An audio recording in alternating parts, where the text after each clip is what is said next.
cérebro precisa estar gerando atividade elétrica de uma tal maneira para mandar informações para a musculatura esquelética, para que possa realizar contração e dessa maneira expandir caixa torácica. Tá? Mas veja, respirar, e vocês vão ver que não é tão simples como parece. Tá? Então vocês vão ver a complexidade do sistema para gerar uma atividade respiratória, e aí vocês vão ver que realizar movimentos inspiratórios e expiratórios não é uma tarefa tão simples para o organismo poder realizar. Né? A gente pode ver o funcionamento do sistema respiratório como um todo em todas essas, digamos assim, todos esses microsistemas, ou microdivisões da biologia. Então a gente pode ver em moléculas, sinapses, neurônios, microcircuitos, circuitos e até um aspecto comportamental, onde o sistema respiratório entra como um sistema até comportamental, porque é um sistema que a gente pode controlar, diferentemente do sistema cardiovascular, onde nós temos um sistema autônomo e ninguém consegue controlar. Eu quero fazer uma vasoconstrição na minha artéria mesentérica. Ninguém consegue fazer. Ou se fizer, estão perdendo dinheiro se conseguir fazer isso. Ou eu quero aumentar minha frequência cardíaca agora. Aumenta a frequência cardíaca. Ninguém consegue. Né? Ou eu quero fazer uma, uma extrasístole. Veja, é impossível realizar isso. Né? De maneira consciente. Mas no sistema respiratório, todo mundo consegue. Né? Se eu pedir para qualquer um aqui, pare de respirar agora. Todo mundo para de respirar. Inspira uma vez e expira 2 vezes. Todo mundo realiza isso. Porque é um sistema em que você tem um determinado controle. Porque é um sistema motor. Então, se eu falar para qualquer um aqui, contrai o seu bíceps, todo mundo contrai. Não é? Contrai o abdômen, todo mundo contrai. Então, veja que é um sistema que está inserido no sistema motor. Então, veja, quando eu estiver falando de sistema nervoso central, vocês vão ver que nós temos neurônios motores na medula espinal que se projetam para a musculatura estriada esquelética. Assim como nós temos neurônios motores na medula espinal que se projetam para a musculatura esquelética do bíceps, do abdômen, do tríceps, etc. Tá? Só que aqui nós vamos estar falando de músculo estriado esquelético, diafragma, intercostais externos, são músculos estriados esqueléticos, que recebem uma inervação de um neurônio motor, a alfa, como foi comentado em neurofisiologia. Tá? Então o sistema respiratório é considerado um sistema motor, tá? Diferentemente do sistema cardiovascular, que é um sistema autônomo. Tá bom? Bom, essa figura vocês devem ter visto já em anatomia, não é? O sistema pulmonar, digamos, macroscópico, não é?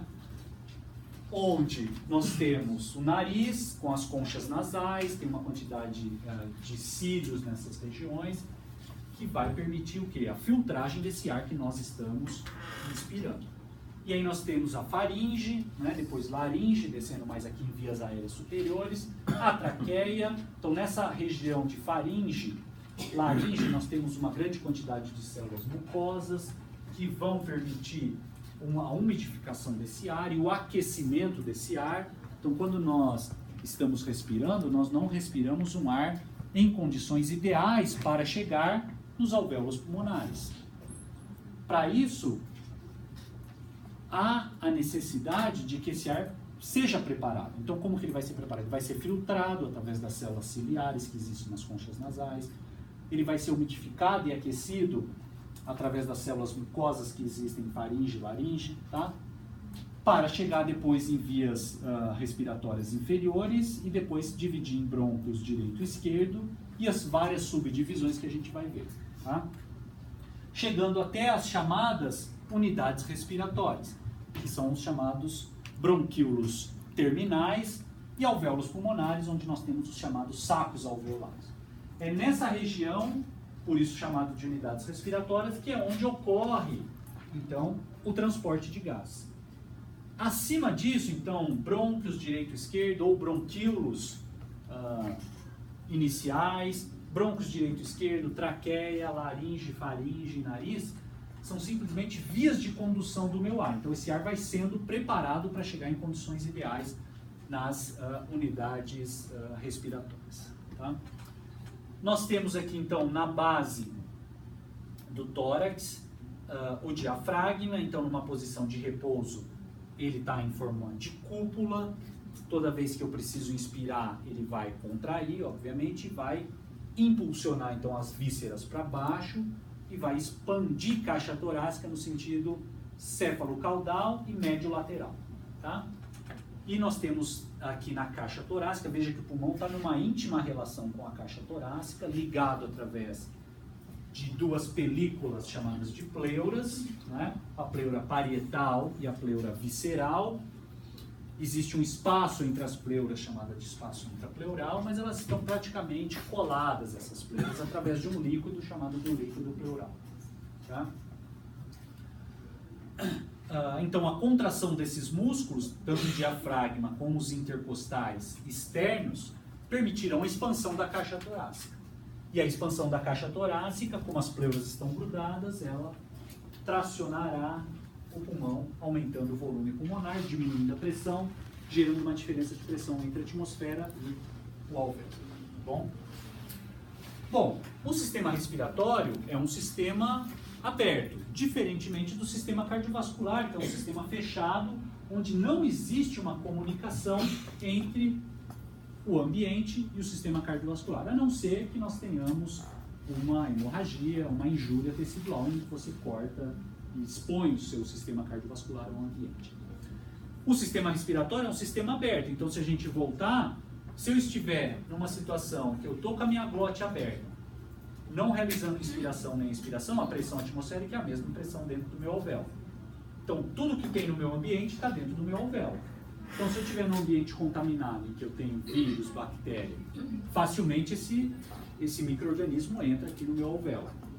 A distância entre um alvéolo e o capilar é uma distância muito pequena. Tanto é que o oxigênio e o CO2 transitam muito facilmente. Então veja, é muito fácil para uma infecção atingir o sistema cardiovascular e se disseminar por todo o organismo, através do sistema respiratório. Tá? De uma maneira geral, nós temos uma ventilação que é em torno de 6 a 8 litros de ar por minuto. Tá?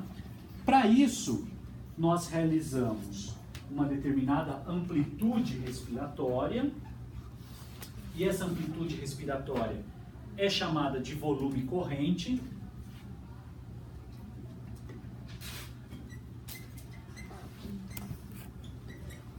Esse volume corrente nos livros vocês vão ver que tem uma sigla VT, que é padrão, que do inglês chamado tidal volume.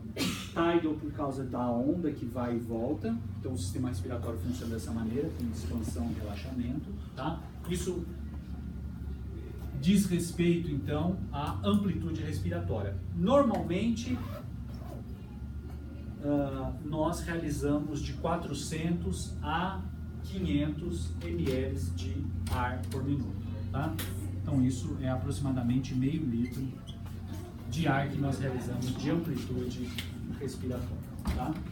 Agora, nós realizamos esse volume corrente, essa amplitude, numa determinada frequência, né, que é chamada de frequência respiratória. Oi.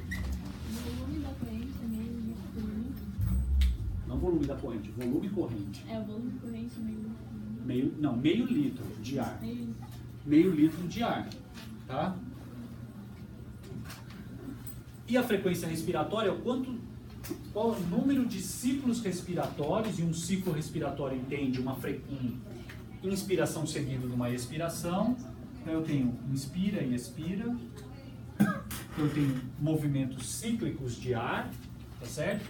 Eu tenho então o meu volume corrente numa determinada frequência, tá? Se eu multiplicar a minha frequência pelo meu volume corrente, eu vou ter a minha ventilação por minuto, certo? O quanto eu movimento de ar por minuto, certo? Agora, será que todo o ar que eu respiro, que eu inspiro e expiro, sofre troca? Toda vez que eu faço assim, ó, entrou ar no pulmão, ou no alvéolo pulmonar, nas unidades respiratórias.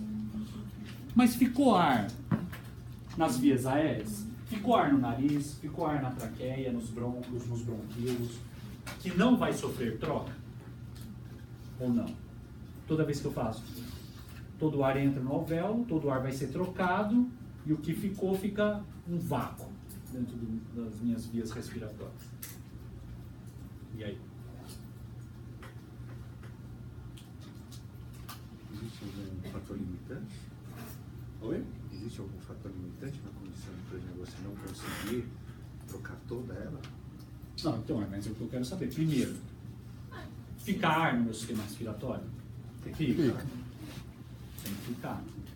Então fica ar. Será que todo ar é trocado? Não é trocado.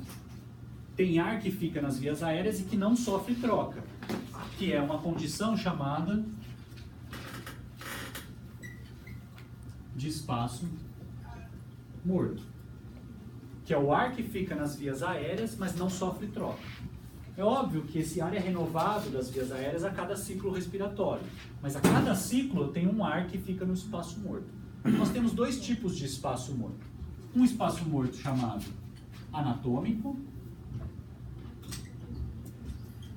e esse espaço morto anatômico é fixo, aproximadamente 150 ml de ar, isso obviamente dependendo de uma determinada estatura da pessoa, tá bom? Que é o ar que fica aqui, nariz, faringe, laringe, traqueias, broncos, bronquíolos, e que não vai sofrer troca, tá bom? Óbvio que ele é renovado, mas 150 ml de ar devem ser descontados do meu volume corrente, para eu poder calcular não a minha ventilação por minuto, mas a minha ventilação alveolar, tá? Tudo bem?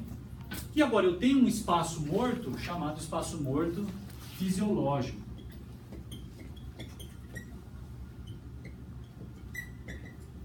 Que eu não sei quanto é esse espaço morto fisiológico, vai depender de pessoa para pessoa. O que... O volume do espaço morto e é descontado do volume corrente. Sim. Para que eu coloquei? A ventilação alveolar, que é o quanto de ar você está realizando, ou você está utilizando para ter troca. Porque aquele ar que fica no espaço morto não vai sofrer troca num determinado ciclo respiratório.